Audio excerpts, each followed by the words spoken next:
Globalization is a widely discussed topic. It is, therefore, not all easy to explain, as not such a complicated term in simple words. Let's start from the beginning with a background to globalization. Advances in technology such as mobile phones, airlines, telephone, and the internet have made the growth of transport and communication networks possible. Amongst other things, this means that people and countries can exchange information and goods more quickly and in a less complicated way. This process is called globalization. Globalization comes from globe and means the worldwide come together of countries and nations. Let's look at an example. Companies used to manufacture products into home countries. Just the companies Profi TV and SUPPLIER who produce televisions in country their product are in direct competition with each other, but both companies pay the same salaries and production cost. They have the same customer, use similar suppliers, and sell television at similar prices. In short, the same contains hobby to both companies.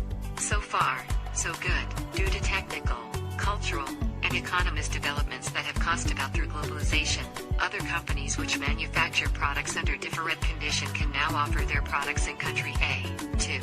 That's why a company from country B can sell televisions here, at lower price, because they were produced for less. The local firms SUPPLIER and Profi TV have to react to withstand competition, and so the world growth closer together and there is an active exchange of goods between countries. IP.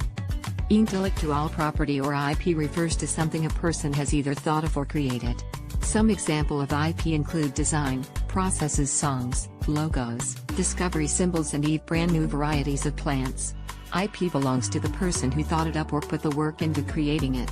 They get to decide who makes it, how and where it's used, and who can sell and profit from it. But how can thinkers and creators keep their IP safe from misuse by others? After all, in a digital world it's easy to copy an idea or design. Luckily there are laws in place to protect IP. Once a person is ready to go public with it. There are 4 major paths to legal protection. 1. Applying for a patent. Patents cover things like inventions, new processes, new machines, and new ways of manufacturing. 2. Things applying for a copyright.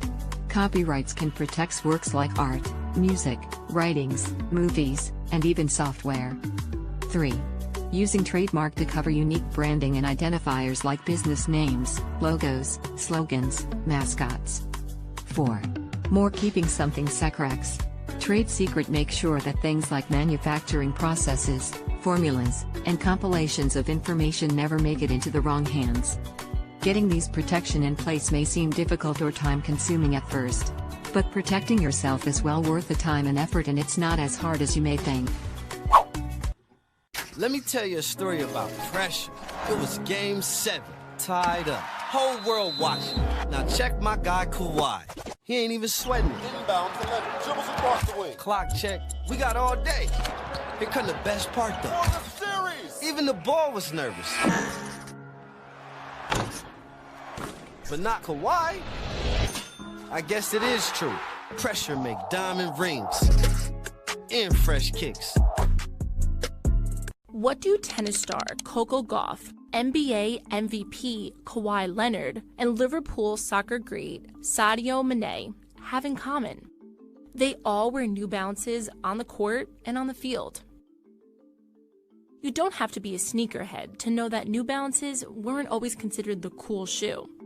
But somehow, despite steep competition, New Balance has entered the conversation. Reportedly, from 2010 to 2018, sales jumped by more than 100% at a time when athleisure was making the biggest dent in the shoe market.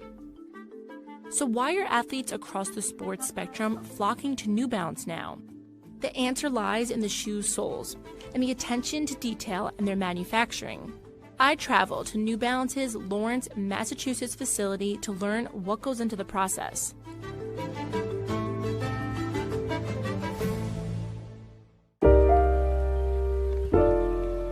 China's cheap labor and high-quality manufacturing are 2 major reasons why scores of global brands have decided to source their products from China-based suppliers.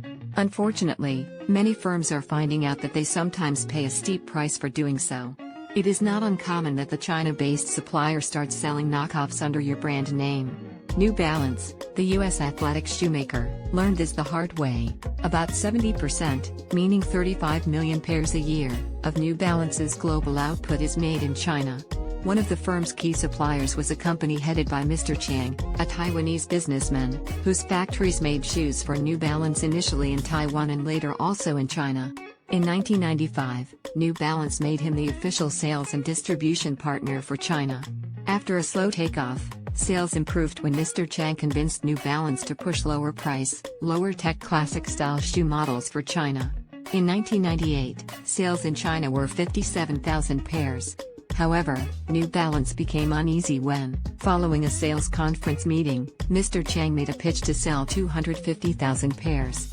The reason for top management's worry was that selling so many classic-style shoes might tarnish its image as a maker of premium-quality athletic shoes.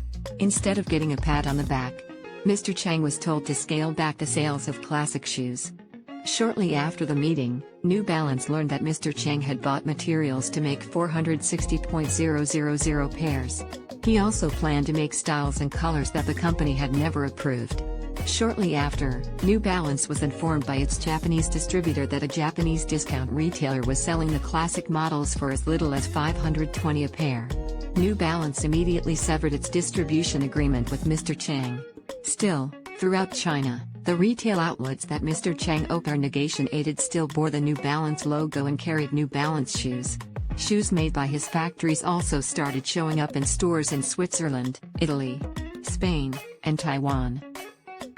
New Balance then approached China's State Administration for Industry and Commerce, AIC, the Trademark and Intellectual Property Enforcement Agency.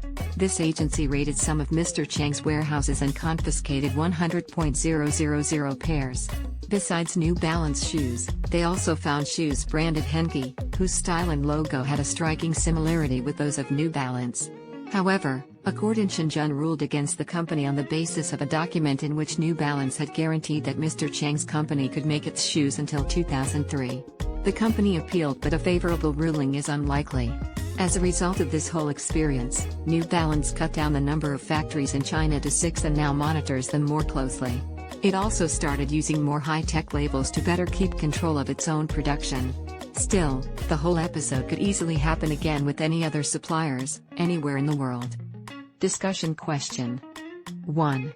How did New Balance's problem arise? The New Balance problem arose when Mr. Chiang, who was one of the main suppliers from China, took the decision to change the quality of shoemaking technology from high-tech to lower-tech manufacturing for China.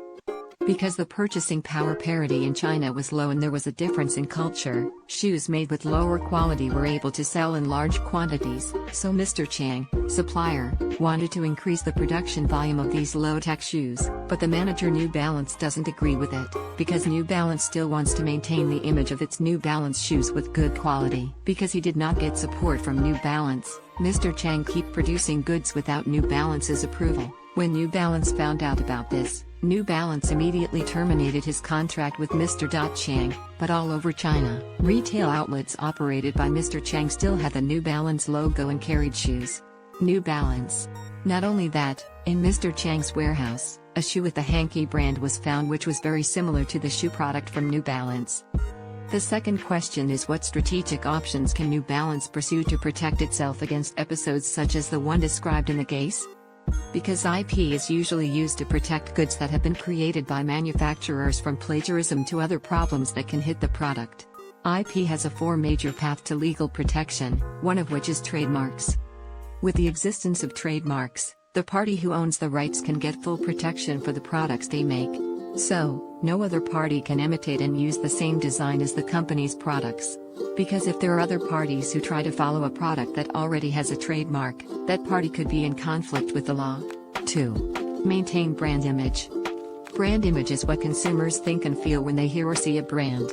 A positive consumer image of a brand allows consumers to make purchases. A better brand is also the basis for building a positive corporate image. 3. Improve and maintain quality control. Quality control is a process which in essence can become an entity as a quality reviewer of all factors involved in a production activity. Quality control, which can involve developing systems, can ensure that products and services are properly designed and produced and can meet or exceed the requirements of both the customers and the manufacturers themselves.